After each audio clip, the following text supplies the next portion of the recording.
Work, power and energy, यही ना है।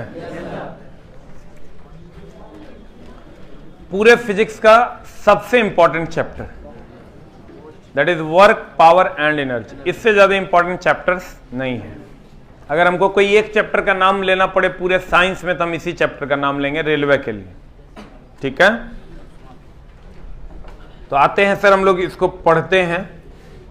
पहले तो वर्क पढ़ेंगे, फिर पावर पढ़ेंगे, फिर एनर्जी पढ़ेंगे। What is work? वर्क की अगर हम बात करें, कोई भी काम हम लोग करते हैं सर, ये वर्क है।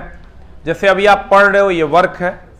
अगर हम बोरा उठाएंगे सर तो ये वर्क है, बोलो ना। हम क्रिकेट खेलेंगे तो ये वर्क। ठीक है, किसी भी क्रिया का संपादन कार्य कहलाता है। किसी भी क्रिया का संपादन कार्य कहलाता। ठीक है, जैसे लिखना, पढ़ना, गेम्स खेलना वगैरह वगैरह कहते हैं सर। गौर फरमाइएगा, कार्य, कार्य का अर्थ किसी क्रिया का संपादन से होता है। जैसे हल चलाना, लकड़ी काटना, पढ़ना इत्यादि। बल लगाकर किसी वस्तु को बल की दिशा में विस्थापित करने की क्रिया को भी क्या कहते हैं? अगर किसी वस्तु पर हम बल लगाएं और वस्तु विस्थापित हो जाए तो कार्य हुआ कि नहीं हुआ? सर एक लाइन के बाद कुछ हो आप कीजिएगा तो कार्य। कुछ भी अगर आप मेरे दोस्त करते हैं तो वो क्या है? लेकिन सर मेनली हम लोग कार्य को यहां से पढ़ेंगे।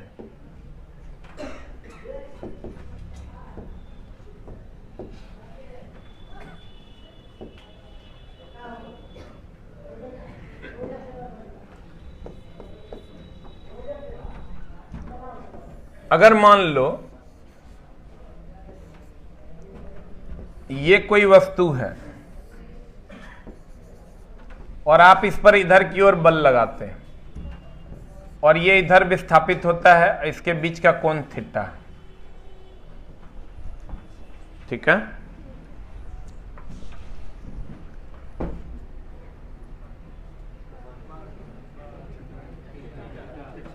बल और विस्थापन के बीच का कोण मान लेते हैं कितना है? W बराबर F डॉट S होता है और चूंकि A डॉट B बराबर AB cos थीटा होता है, इसलिए F डॉट S बराबर FS cos थीटा होता है। यहां सर अगर हम F की बात करें तो ये लगने वाला बल है, S की बात करें तो ये विस्थापन है और थीटा जो है कोण है बल और विस्थापन के बीच का। जैसे मान लीजिए सर ये ट्रॉली आप खींच रहे हैं,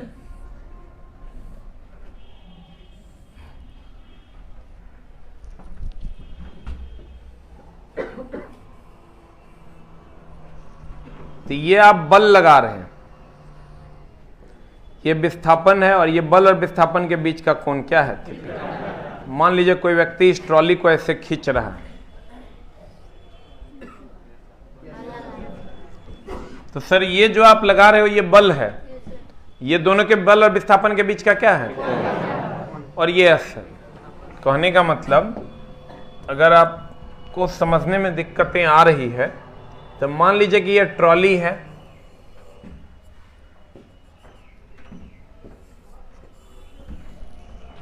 और इसको आप खींच रहे हैं, ये आपकी मैडम है।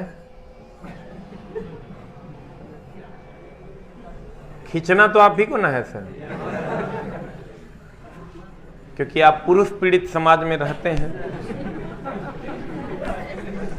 ये राजा राम मोहन राय वाला समाज नहीं है ना है। तो अगर ये बल इधर लगा रहा है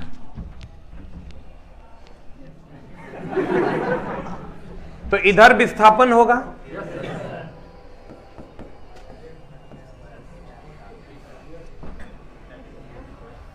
और बल और विस्थापन के बीच का कोण थीटा होगा।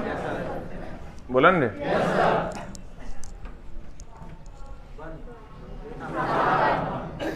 के बीच का कोण क्या हो जाएगा? तो ये हो जाएगा सर एफ एस और ये थीटा। विस्थापन इधर ना होगा रे।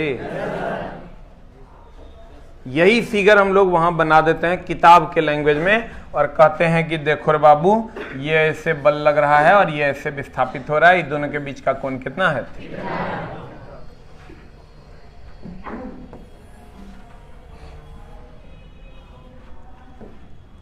तो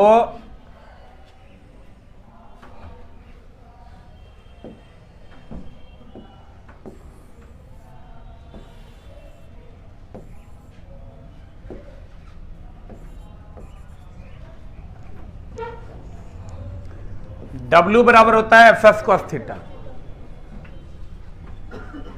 F बल है, S विस्थापन है और बल और विस्थापन के बीच का कोण क्या है? थीटा। ठीक है।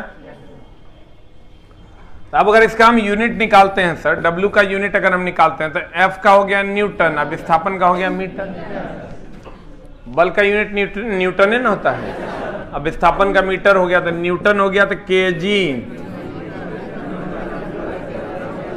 न्यूटन का होता है केजी मीटर पर सेकंड स्क्वायर इंटू मीटर।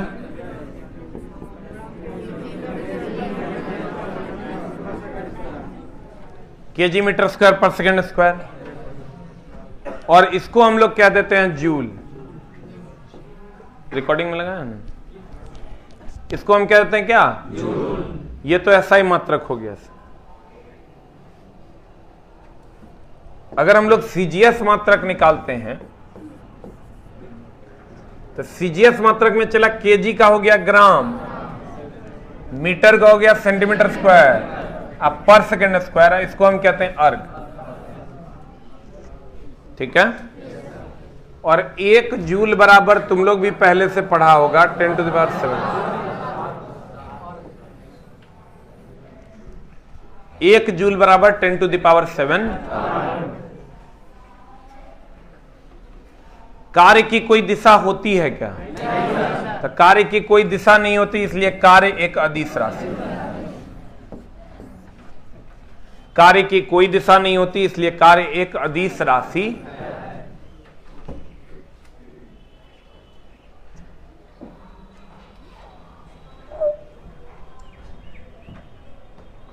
कार्य बल तथा विस्थापन का अदिश गुणनफल है, यानी डॉट प्रोडक्ट है। W बराबर एफ डॉट एस, W बराबर F S cos theta. F और S के बीच का कोण क्या है? थीटा।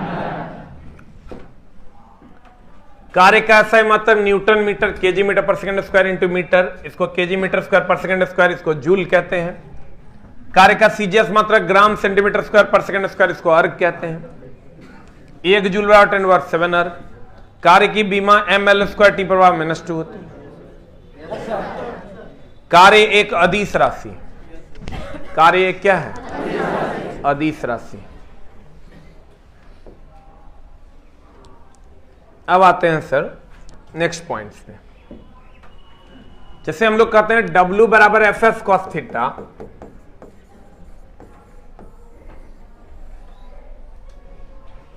W बराबर हम लोग कहते हैं एफ एस कॉस थीटा, ये नहीं कहते हैं। F का मान अगर 0 होगा, W का मान 0 होगा। F का मान अगर 0 हो जाए तो W का मान 0 हो जाए। S का मान अगर 0 हो जाए तब cos थीटा का मान 0 हो जाए, ये पूरे टर्म का मान अगर 0 हो जाए तो ये 0 हो जाएगा। ये पूरा टर्म का मान 0 कब होगा? जब थीटा 90 डिग्री हो, क्योंकि cos 90 0 होता है। सही है गलती है? थीटा 90 कब होगा? थीटा बल और विस्थापन के बीच का कोण है। इन 90 डिग्री तब होगा जब नीचे की तरफ बल लगेगा और इधर की तरफ विस्थापन होगा।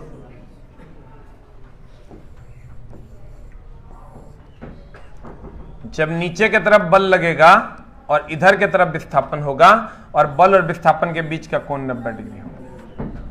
जैसे आपको कह देगा कोई कुली बोझा लेकर जा रहा है तो किया गया कार्य कितना, तो कहेंगे शून्य। मान लो कि हम कूली, हम बोझा लेकर जा रहे हैं, तो बोझा लेकर जा रहे हैं, हम क्या हैं,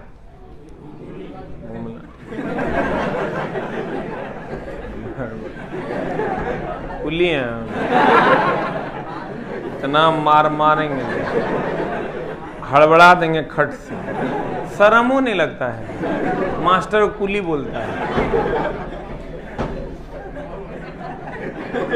हम क्या हैं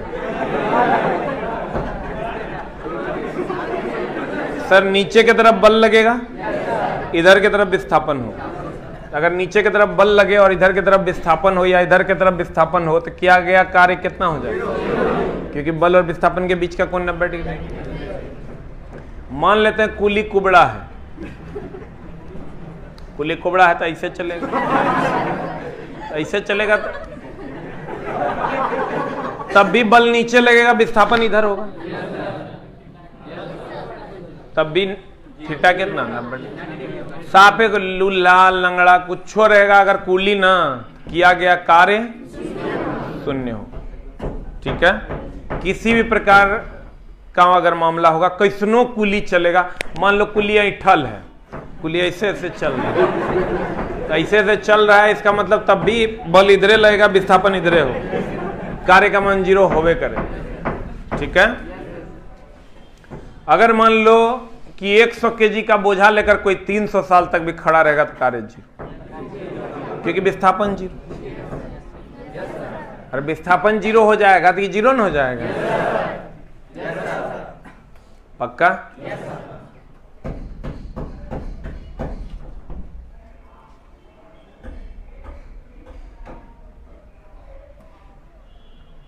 अगर कोई व्यक्ति सीढ़ी पे चढ़ा और चढ़ के उतर गया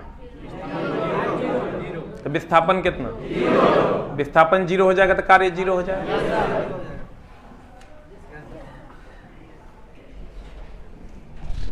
किया गया कार्य धनात्मक, ऋणात्मक और शून्य तीनों होता है। धनात्मक तो होवे करेगा, जब ये सब की वैल्यू होगी तो ये पॉजिटिव हो जाएगा, 0 हो ही जाएगा, कोई एक 0 होगा तो ये 0 हो जाएगा। एगो घर्षण बल के द्वारा किया गया कार्य ऋणात्मक होता है। हम बोले थे वहां की पेंडिंग में छोड़ो, वहां बता देंगे। अब घर्षण बल के द्वारा सर मामला ये है कि बल और विस्थापन के बीच का कोण 90 डिग्री है।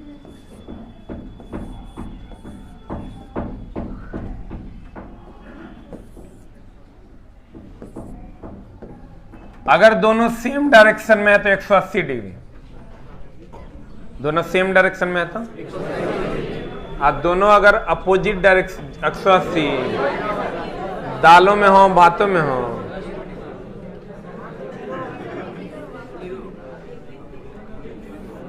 दोनों अगर विपरीत दिशा में होगा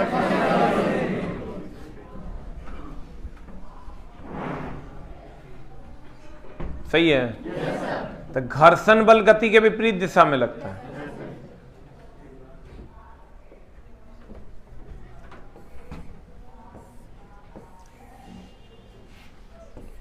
मान लो इधर गति है, जिधर गति होगा उधर विस्थापन होगा।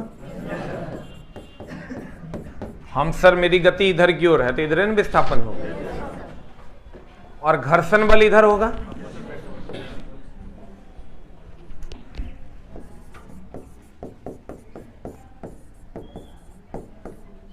तो बता, अगर घर्षण बल की हम बात करें तो घर्षण बल और गति दोनों एक दूसरे के विपरीत है, यानी विस्थापन और बल एक दूसरे के विपरीत है कि उसी दिशा में। अब विपरीत होगा तो 180 डिग्री, 180 डिग्री में W बराबर एफ कॉस थीटा होता है। एफ कॉस थीटा तो कॉस 180 हो जाएगा, तो माइनस 1 हो जाएगा, ये W माइनस हो जाएगा, कॉस 180 हो जाएगा तो -1 हो जाएगा। तो कहते हैं सर कि W बराबर एफ एस कॉस थीटा में घर्षण बल के द्वारा किया गया कार्य क्या होगा, धनात्मक कि ऋणात्मक? लेकिन अगर घर्षण बल के विरोध में किया गया कार्य, तब तो सर घर्षण बल इधर लगता है, इसके विरोध में बल इधर लगेगा। अब विस्थापन भी इधरे है, थीटा का मान कितना? जीरो ना, cos 0 1 ना। तो घर्षण बल के विरोध में किया गया कार्य धनात्मक कि ऋणात्मक? घर्षण बल के द्वारा किया गया कार्य हाँ, एकरे में तो बच्चा उलझ जाता है। जैसे तुमको कहे घर्षण बल के द्वारा, तो तू समझ लेना cos 180 -1 यानी माइनस होगा कार्य। कहेगा घर्षण बल के विरोध में, तो समझ लेना विस्थापन के दिशा में, तो 0 डिग्री, 0 डिग्री हो जाएगा तो cos 0 1 हो जाएगा। बोलो ना।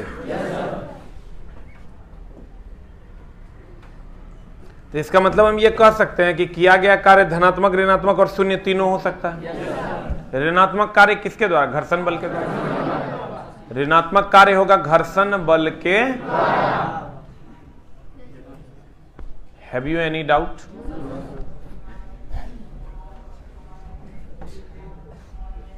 पेट बढ़ गया,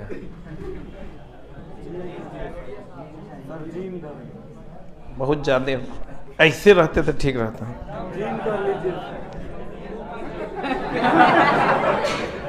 अरे यार ये तो गड़बड़ हो जाएगा। जिम कैसे जाएंगे? 7 बजे से क्लास रहता है। आप पता चला जाके हम जिम में जाएंगे तो यहाँ के तो मरिए जाएंगे। लेकिन कुछ तो करना ना होगा ना। तो चला पता चला कि लड़की बुलाया देखना, देखने अब किए आएगा हम। इतना बड़ा पेट लेके हम खड़े हो जाएं। धीरे धीरे बढ़िए रहा है।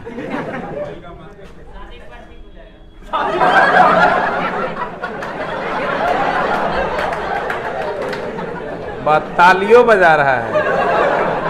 पंच लाइन है ना, कर लो बाबू कर लो। कल तुम लोग के कारण वो न्यूज पीआर वाली मैडम आई थी फिर इंटरव्यू लेने। हम बोले अब माफ करो हमको। नहीं तो वो बोलती है ना कि कोई भी अब वीडियो हम डालते हैं ना तो उस पर लड़का यही करता है, इसके जा इसके जा इसके जा। मतलब कोई भी वीडियो अगर डालती है 1 लाख व्यूज चल गया और उसका कोई भी वीडियो आता है नीचे जाके लिख देता है कि इसके जाके गर्लफ्रेंड है। बहुत लोग तो उसको सजेशन दे रहा है, तुम अगर इसके जैसे ब्याह कर लेगी तो तुम्हारा जीवन धन्य हो जाएगा। हम बोले अरे दाना अकल फिर पूरा सज संवर के आ गया। हम बोले कोई छौड़ा है तो ओकरा भेजिए, एकरा हम इंटरव्यू नहीं दे सकते। कहते हैं अगर किसी दीवार पर धक्का लगाते हैं तो किया गया कार्य कितना? शून्य होता है, क्योंकि विस्थापन का मान क्या होता है? शून्य। अगर कोई व्यक्ति 10 केजी का बोझा लेकर कई वर्षों तक खड़ा रहता है तो किया गया कार्य शून्य होता है, क्योंकि विस्थापन क्या होता है? शून्य। सही है। अगर कोई कूली 100 केजी का बोझा लेकर मीलों दूर चलता है तो किए गए कार्य का मान शून्य होता है, क्योंकि बल और विस्थापन के बीच का कोण कितना होता है? अगर कोई व्यक्ति सीढ़ी पर चढ़ा और चढ़कर उतर गया तो किया गया कार्य का मान शून्य होगा, क्योंकि विस्थापन। किए गए कार्य का मान धनात्मक, ऋणात्मक और शून्य तीनों होता है। सही बात बोले हैं, गलती बात है? आते हैं न्यूमेरिकल की। आप देखो एगो बात है, मामला ये है कि तो हम लोग पढ़ा देते हैं कूली के द्वारा अगर कोई 100 केजी का बोझा लेकर 300 किलोमीटर भी चलेगा तो कार्य 0, क्योंकि बल और विस्थापन के बीच का कोण 90 डिग्री। लेकिन चला यहाँ मामला फंस जाता है। मामला क्या फंसता है? नया टाइप का जितना भी क्वेश्चन है उसमें ये हार्ड एंड फास्ट नहीं लगता है। सिचुएशन डिपेंडेंट जो बेस्ट परफेक्ट आंसर होगा वही हो। जैसे तुमको अगर कह दे कार्य शून्य है, पहला ऑप्शन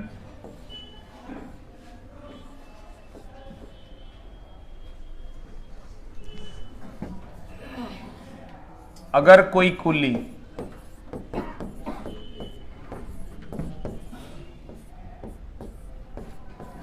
बोझा लेकर जा रहा है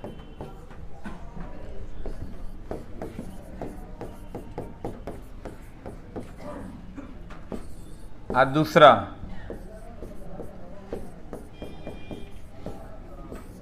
सोनाली बैठकर सोच रही है,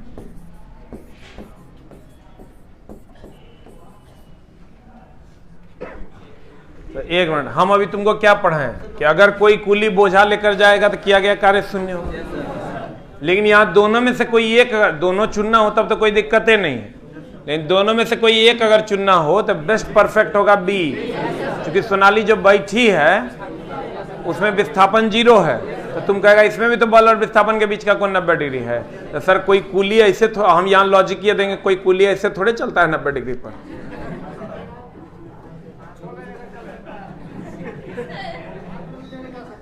हाँ,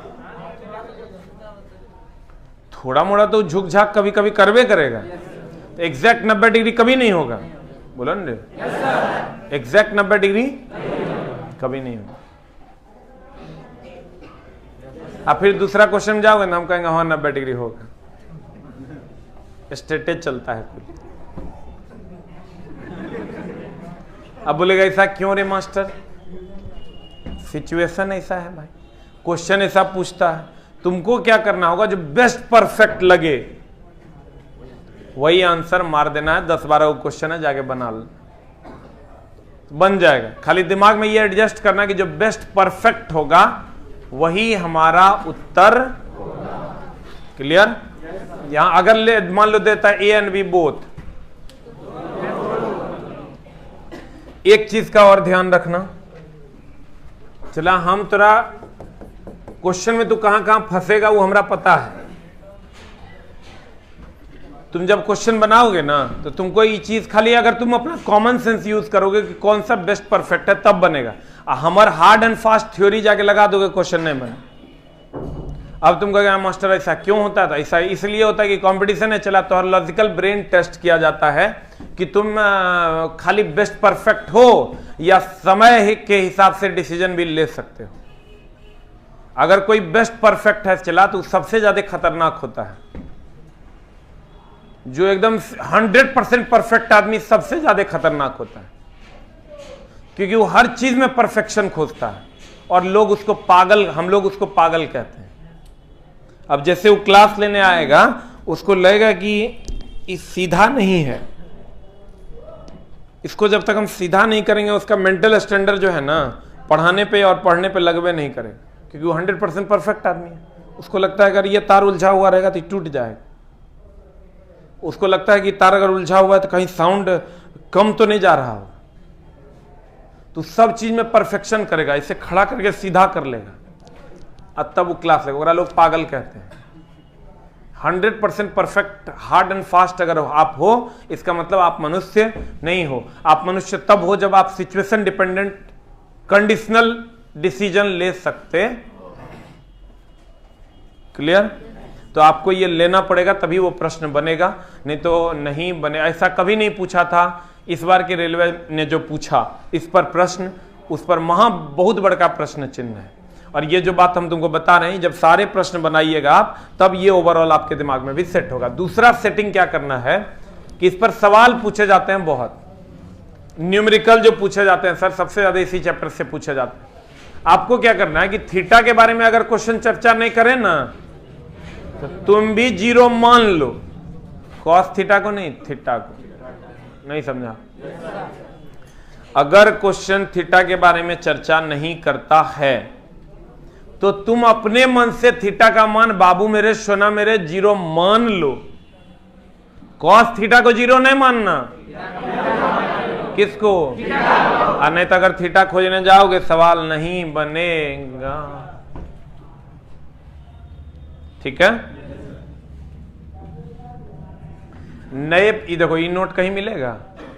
कोनो किताब में लिखा है, ला के दिखा दो 5 लाख के इनाम। सिर्फ मेरे किताब में लिखा। तब भी छोटा तुम सवाल बनाना, हम तुम कहेगा तो आपके किताब में ऐसा क्वेश्चन होगा, तो तुम अदर पब्लिकेशन का प्रीवियस ईयर का work power energy previous year खोलना, पहला इसी नोट से सवाल बनेगा, नहीं तो नहीं बनेगा, नहीं बनेगा। और ये सर थ्योरी नहीं है, ये वो बकवास है जो क्वेश्चन बनवाता है। ठीक है? कहते हैं नए प्रकार के प्रश्न में कार्य शून्य उसी का होगा जहां बल और विस्थापन के बीच का कोण मूलतः 90 डिग्री होगा। मूलतः 90 डिग्री मतलब एग्जैक्ट 90 डिग्री। अगर एग्जैक्ट 90 डिग्री नहीं है और कहेगा एक व्यक्ति मैदान में चल रहा है, इसका मतलब वो हमेशा इसे नहीं चलता होगा, इसका मतलब उसमें कार्य जीरो नहीं होगा। लेकिन कभी कभी कार्य उसमें भी जीरो हो जाएगा जब क्वेश्चन कंडीशनल स्टेटमेंट देगा। आप बनाइएगा सर, आपका अब सवाल बन जाएगा। कहते हैं अगर किसी वस्तु पर 10 न्यूटन का बल क्षैतिज से 30 डिग्री के कोण पर आरोपित होता है और वह वस्तु क्षैतिज में 5 मीटर विस्थापित होती है तो किया गया कार्य क्या होगा? यही सवाल है सर। देखिए एफ का मान कितना दिया है?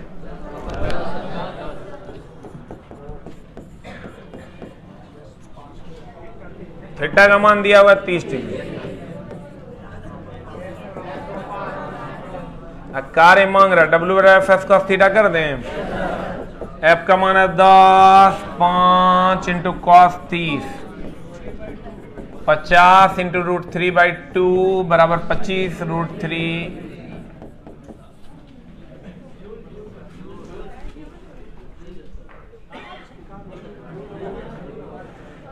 क्या हो गया?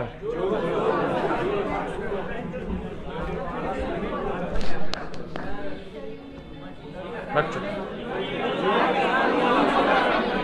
एक मिनट, 25 √3 जूल, सही है ना? यही सब तो एग्जामिनर भी झोल करता है। एक ऑप्शन ही दे देगा तेरा पहले 25 √3 न्यूटन, हड़बड़ी मार दिए न्यूटन। अब मार के आएंगे नहीं, ये बनेगा। देखो अगर किसी वस्तु पर 10 न्यूटन का बल आरोपित किया जाता है और वह वस्तु बल की दिशा में 5 मीटर विस्थापित होती है तो किया गया कार्य क्या होगा? एफ का मान कितना है?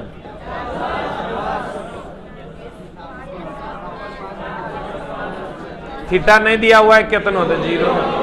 और WF का थीटा लगा दो, बन जाएगा।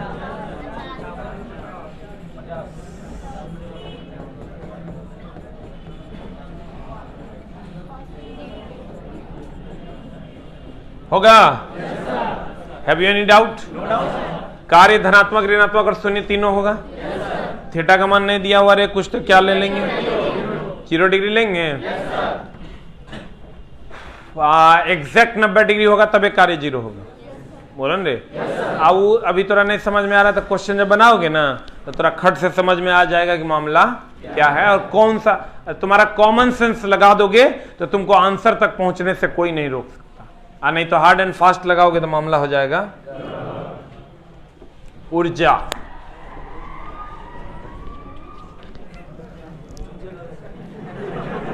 नहीं वो उस मकान में हो रहा है, सामने है एक मकान,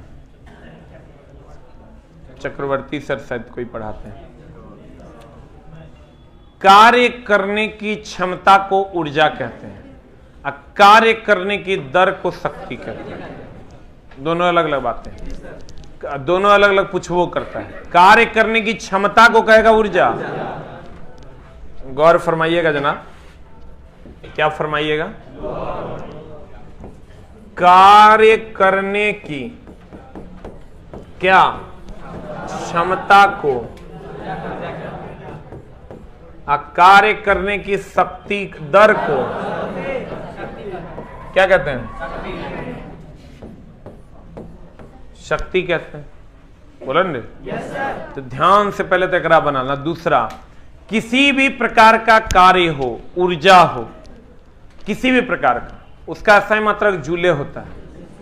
जैसे यांत्रिक ऊर्जा जूल, सौर ऊर्जा जूल, प्रकाश ऊर्जा, रासायनिक ऊर्जा, किसी भी प्रकार की ऊर्जा का अस्थायी मात्रक जूल और सीजीएस मात्रक अर्ग। और ऊर्जा का कोई दिशा नहीं होता। हम कभी नहीं बोलते कॉम्प्लान पियोगे पूरब की तरफ ऊर्जा आएगा, बूस्ट पियोगे पश्चिम की तरफ ऊर्जा आएगा। इसका मतलब ऊर्जा की कोई दिशा नहीं होती। ऊर्जा अदिश राशि है, सभी प्रकार की ऊर्जाएं अदिश राशि। ठीक है? अब ऊर्जा में भी सर अलग अलग प्रकार है। जैसे ऊर्जा मेनली 2 प्रकार का होता है।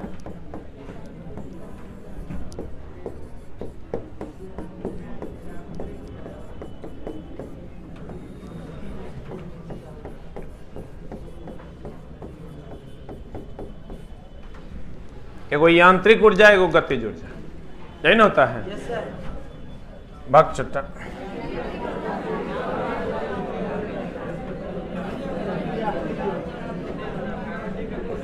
यांत्रिक ऊर्जा दो प्रकार का, कितने प्रकार का? दो प्रकार। एगो गतिज ऊर्जा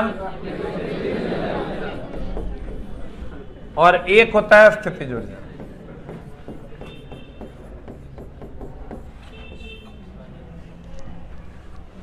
एक मिनट होल्ड ऑन।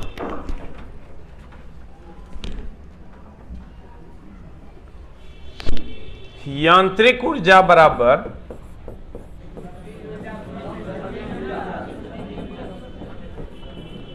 गतिज ऊर्जा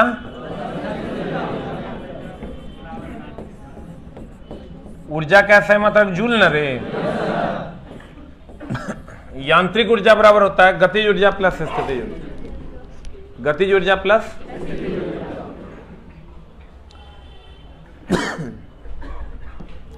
कहता है, गौर फरमाइएगा, कार्य करने की क्षमता, इसको हाईलाइट कर लेना, कार्य करने की क्षमता को क्या कहते हैं? ऊर्जा कहते हैं। सभी प्रकार की ऊर्जा का SI मात्रक जूल और CGS मात्रक, और सभी प्रकार की ऊर्जा ऊर्जा के विभिन्न प्रकार होते हैं। जो अगर कोई काम नहीं है, अभी जो हम थोड़ा पढ़ाएंगे ये सीधे बकवास, लेकिन सुन लो। जैसे सूर्य की ऊर्जा, सौर ऊर्जा, सूर्य के प्रकाश से जो ऊर्जा मिलती है उसे हम कौन ऊर्जा? एक होता है प्रकाश ऊर्जा, अलग अलग सोर्स से जो प्राप्त होता है, जैसे दीपक से, मोमबत्ती से, उसको हम क्या कहते हैं? प्रकाश ऊर्जा।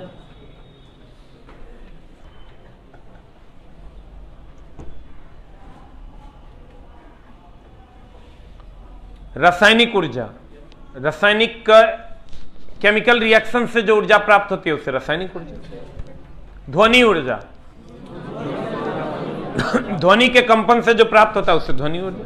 कभी कभी सर कांच की दीवार, कांच का जो खिड़की होता है वो भी टूट जाता है, कौन ऊर्जा के कारण? ध्वनि ऊर्जा के कारण। बोलन रे, कांच की खिड़कियां जो है वो टूट जाती है, किस ऊर्जा के कारण? ध्वनि ऊर्जा के कारण। सही कि गलत? कान के पर्दे पर जो ऊर्जा पड़ती है वो कौन ऊर्जा? ध्वनि एक प्रकार का कंपन है, लेकिन सर ध्वनि एगो चैप्टर हम आपको आगे पढ़ाएंगे। प्रकाश एक चैप्टर ही हम आपको पढ़ाएंगे, रासायनिक ऊर्जा एक चैप्टर हम आपको पढ़ाएंगे। यहां खाली देख लीजिए रफली की क्या होता है, कौन सी ऊर्जा।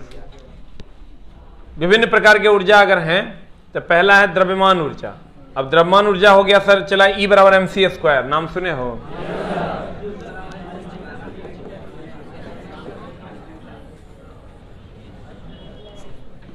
आइंस्टीन का द्रव्यमान ऊर्जा समीकरण, E बराबर mc², आइंस्टाइन का द्रव्यमान ऊर्जा समीकरण कहते। अभी क्या है चला, आइंस्टाइन साहब सबसे ज्यादा अगर कभी पछताए थे तो इसी समीकरण को देकर। आइंस्टाइन ने ही परमाणु बम का निर्माण किया था, ठीक है। आइंस्टाइन ने कहा था कि जितना नाभिकीय संलयन, नाभिकीय विखंडन, परमाणु बम, परमाणु रिएक्टर, जो भी घटनाएं हैं सर, वो E बराबर mc² पर काम करती है। किस पर काम करती है सर? हाँ गे माय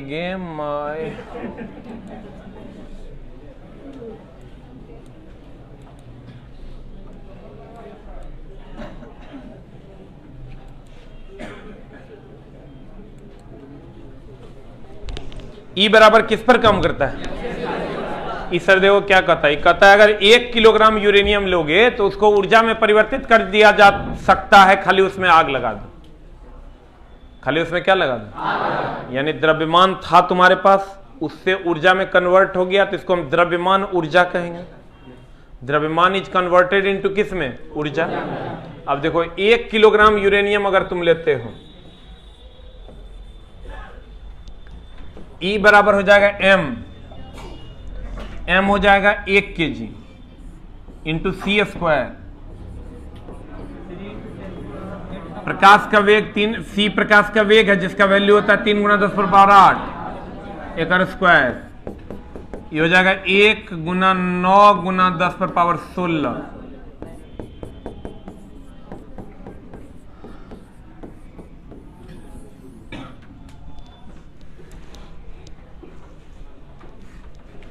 रुक जा मेरी जान, 9 गुना 10 पर पावर 16 का मतलब समझ रहा है?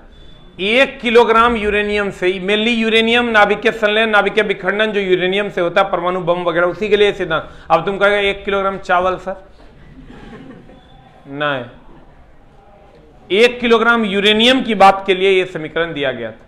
अगर तुम यहां 1 किलोग्राम यूरेनियम दे देते हो तो तुम सोच के देखो कितना जूल उष्मा निकलेगा। 10⁵ होता है तो 1 लाख होता है, 10⁶ तो 10 लाख, 10⁷, 8, 9, 10, 11, 12, 13, 14, 15, 16 और तब गुना 9, मतलब 1 किलोग्राम यूरेनियम अगर आप फोड़ते हैं तो 50,000 ट्रक कोयला जलाने से जितना उष्मा निकलेगा उतना 1 किलोग्राम यूरेनियम से निकलेगा। You can't imagine that. इतना यूरेनियम, खाली आग लगा दो, 50,000 ट्रक के बराबर उष्मा, ट्रक में जितनी उष्मा मिलती है उतना उष्मा हमको मिल जाए। अब तुम सोच लो कितना ज्यादा। और यही परमाणु बम में रहता है। परमाणु बम इसीलिए सर कहते हैं छोटा सा बम है, लेकिन जब फटेगा तो 1 crore degree centigrade temperature generate करेगा।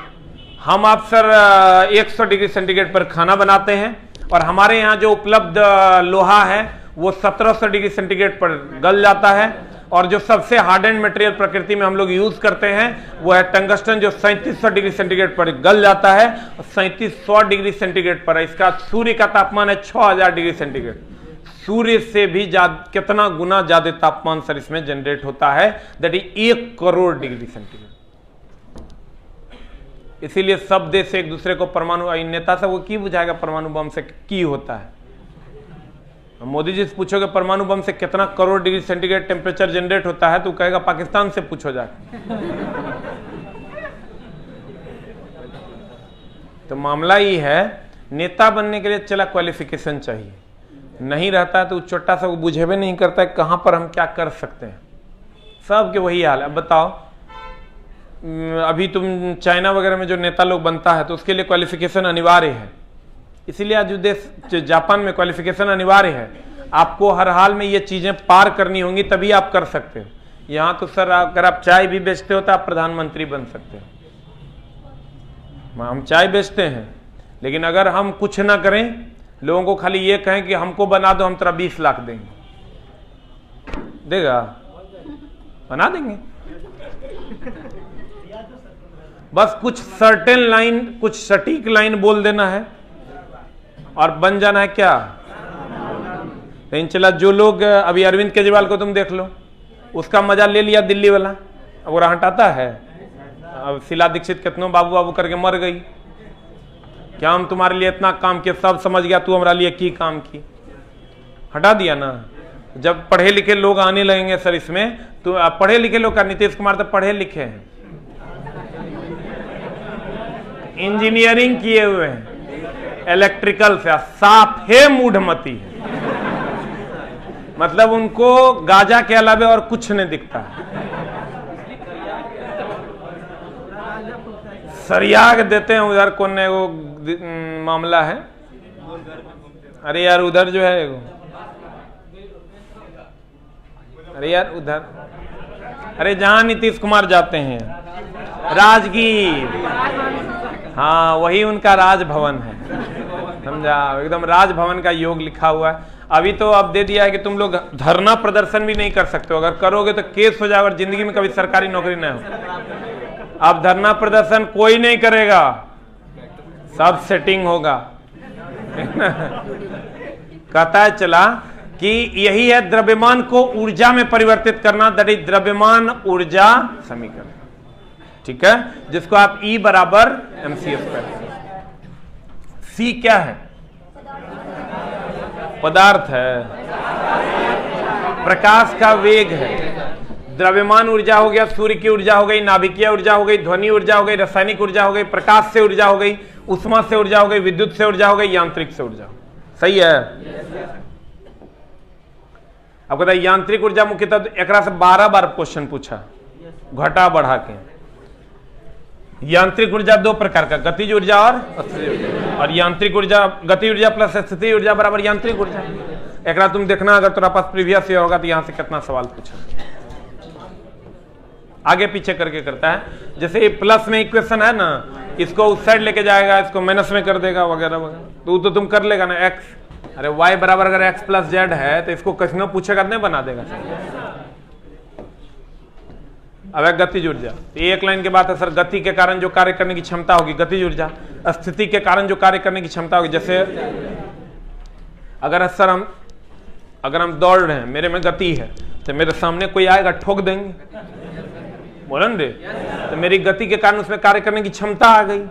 अब मान लो हम पत्थर लेके खड़े हैं, अगर आप छोड़ देंगे कपाड़ अगर फूट जाएगा, तो अगर स्थिति के कारण इसमें कार्य करने की क्षमता है, कपाड़ फोड़ देगा, बोलन रे। तो अगर गति के कारण कार्य करने की क्षमता हो तो उससे गतिज ऊर्जा, और अगर स्थिति के कारण कार्य करने की क्षमता हो तो उससे स्थिति। तुमको कहेगा एक व्यक्ति जमीन पर दौड़ रहा है, उसमें कौन सी ऊर्जा होगी? एक आदमी हाथ में पत्थर लेकर खड़ा है, क्लियर है, लेकिन एकदम बहुत झोल है, थोड़ा पते नहीं चलेगा केकरा में गतिज ऊर्जा, केकरा में स्थितिज ऊर्जा, केकरा में दोनों, केकरा में यांत्रिक ऊर्जा, केकरा में खाली गति ऊर्जा, केकरा में गतिज यांत्रिक ऊर्जा, केकरा में स्थितिज यांत्रिक ऊर्जा। इस सब को गुरुजी क्लियर कर देंगे, तब तो हर काम। आज की कार्रवाई को यहीं तक रखा जाता है। Thank you very much.